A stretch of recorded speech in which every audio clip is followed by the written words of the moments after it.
নামাজের ভিতরে মুনাফিকির চারটি আলামত। আমরা অনেকেই এই মুনাফিকদের মতো নামাজ পড়ি।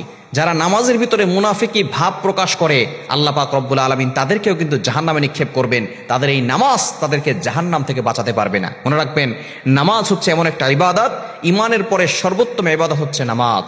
এই নামাজ কিয়ামতের ময়দানে সর্বপ্রথম নামাজ সম্পর্কে হিসাব নেওয়া হবে। নবীজি সাল্লাল্লাহু আলাইহি ওয়াসাল্লাম জানিয়ে দিয়েছেন, আউয়ালু মা ইউহাসাবু বিহিল আবদু ইয়াউমাল কিয়ামাতিস সালাহ। On the day of resurrection, the first prayer will be calculated. কিয়ামতের দিন সর্বপ্রথম বান্দার নামাজের হিসাব হবে। নামাজে ফার্স্ট হলে প্রত্যেকটা সেক্টরে ফার্স্ট হয়ে আল্লাহ তাআলা তাকে জান্নাতের ব্যবস্থা করবেন।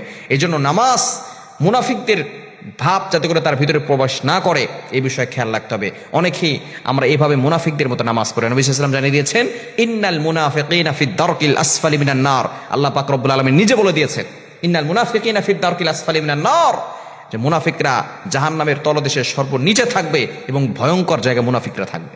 এজন্য মুনাফিকদের নামাজ থেকে আমাদেরকে দূরে সরে আসতে হবে। এক নাম্বার, এই সমস্ত মুনাফিকদের নামাজের ভিতরে যে মুনাফিকের আলামত, এক নাম্বার হচ্ছে যখনই তারা নামাজে দাঁড়ায় তখন তারা অলসতামি ভাব প্রকাশ করে, অলসতার সাথে দাঁড়ায়, তারা নামাজের ভিতরে অলসতা করে। যারা নামাজের ভিতরে অলসতা করে তারা এক নাম্বার হচ্ছে মুনাফিকদের ভাব প্রকাশ করে। এজন্য নামাজের ভিতরে কখনো অলসতামি ভাব প্রকাশ করবেন না। নামাজ যখন দাঁড়াবেন খুজুর সাথে দাঁড়াবেন, মনে করবেন যে আল্লাহ আপনার সামনে আছে, আল্লাহ আপনার সাথে আছেন, আপনার সামনে আছেন। আপনি যা মনে মনে চিন্তা করতেছেন সবকিছু আল্লাহ জানেন। নামাজে দাঁড়িয়েছেন ইমাম সাহেবের পিছনে, আপনি নামাজে দাঁড়িয়েছেন, শরীরটা মসজিদে আছে কিন্তু মনটা নামাজের বাহিরে চলে গেছে। আপনি নামাজে আছেন, শরীরটা মসজিদে আছে কিন্তু মনটা সংসারের কাজে চলে গেছে, মনটা দোকানের কাজে চলে গেছে, মনটা মাঠের কাজে চলে গেছে। ইমাম সাহেবও জানে না, পাশের লোকটাও জানে না, একজন জানেন, তিনি কে? তিনি হচ্ছেন আল্লাহ। সবকিছু আপনার খোঁজ খবর রাখেন। আল্লাহ ইজ ওয়াচিং মি, আল্লাহ আমাকে দেখছেন, এটা আপনি সবসময় মাথায় রাখবেন। আল্লাহ আপনাকে দেখছেন, এটা আপনি সবসময় মাথায় রাখবেন। এক নাম্বার, নামাজের ভিতরে কোনো অলসতামি করবেন না। দ্বিতীয় নাম্বার, মুনাফিকদের দুই নাম্বার আলামত হচ্ছে যারা নামাজের ভিতরে মুনাফিকি করে, দুই নাম্বার তাদের আলামত হচ্ছে তারা নামাজের ভিতরে খুব তাড়াহুড়া করে, তাড়াহুড়া করে খুব নামাজ পড়ে। মনে করে যে কেমন যেন মাছ যেমন পানি থেকে উঠে গেলে খুব ছোটাছুটি করতে থাকে, ছটফট করতে থাকে, কখন নামাজ তারা পানিতে চলে যাবে, ঠিক তদ্রুপ তারা মসজিদে আসার পরে ছোটাছুটি করে কখন তারা মসজিদ থেকে বের হবে। খবরদার, এভাবে নামাজের ভিতরে তাড়াহুড়া করবেন না। সাহাবা কেরাম যখন ছিলেন নবী সাল্লাল্লাহু আলাইহি ওয়াসাল্লামের জামানায়, মুনাফিকরা নামাজে খুব তাড়াহুড়া করে নামাজ থেকে বের হয়ে যেত। এজন্য দ্বিতীয় নাম্বার হচ্ছে নামাজে তাড়াহুড়া করা যাবে না। তিন নাম্বার হচ্ছে নামাজে মনোযোগ কম থাকে এবং আল্লাহর কথা স্মরণ কম হয়।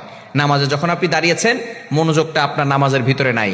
যদিও আপনি মনে করতেছেন যে নামাজে তো আমি দাঁড়িয়েছি, কিন্তু মনোযোগটা এখানে না থাকলে সমস্যা কি? আল্লাহ কিন্তু সব দেখেন। Allah is watching me, Allah is observing me.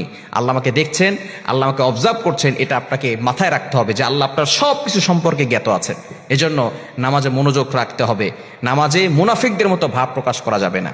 চার নাম্বার হচ্ছে যারা লোক দেখানো নামাজ পড়ে। লোক দেখানো নামাজ এটা কিন্তু আল্লাহ তাআলা পছন্দ করে না। রিয়া, লোক দেখানো আমল আল্লাহ তাআলা কোনোটাই পছন্দ করে না। এজন্য আল্লাহ তাআলা সূরা মাউনের ভিতরে বলে দিয়েছেন, আরাইতাল্লাযী ইউকাযযিবু বিদ্দীন ফাযালিকাল্লাযী ইয়াদউল ইয়াতীম ওয়ালা ইয়াহুদ্দু আলা তুআমিল মিসকিন ফাওয়াইলুল লিল মুসাল্লিন আল্লাযীনা হুম আন সালাতিহিম সাহুন আল্লাযীনা হুম ইউরাউন ওয়া ইয়ামনাউনাল মাউন। আল্লাযীনা হুম ইউরাউন, যারা রিয়া করে, লোক দেখানো আমল করে, আল্লাহ পাক রব্বুল আলামিন তাদেরকে পছন্দ করেন না। এজন্য অবশ্যই আমাদেরকে খেয়াল রাখতে হবে, লোক দেখানো কোনো আমল আমরা করব না। মুনাফিকদের আরো একটি জিনিস, তারা হচ্ছে সুন্নত নফল নামাজ বেশি একটা পড়তে চায় না। খামখেয়ালি করে কোনো কাজ নেই, তারপর তারা সুন্নত নফল ছেড়ে দেয়। আপনি সুন্নত পড়বেন, নফল পড়ার চেষ্টা করবেন, কেননা কিয়ামতের ময়দানে যখন কঠিন বিপদে পড়ে যাবেন তখন আপনার এই নফল দিয়ে আপনার ফরজের ঘাটতি পূরণ করা হবে, সুন্নাত দিয়ে ফরজের ঘাটতি পূরণ করা হবে। এই জন্য মুনাফিকদের যে আলামত চারটি আছে এগুলো আমরা নামাজে কখনো প্রকাশ করব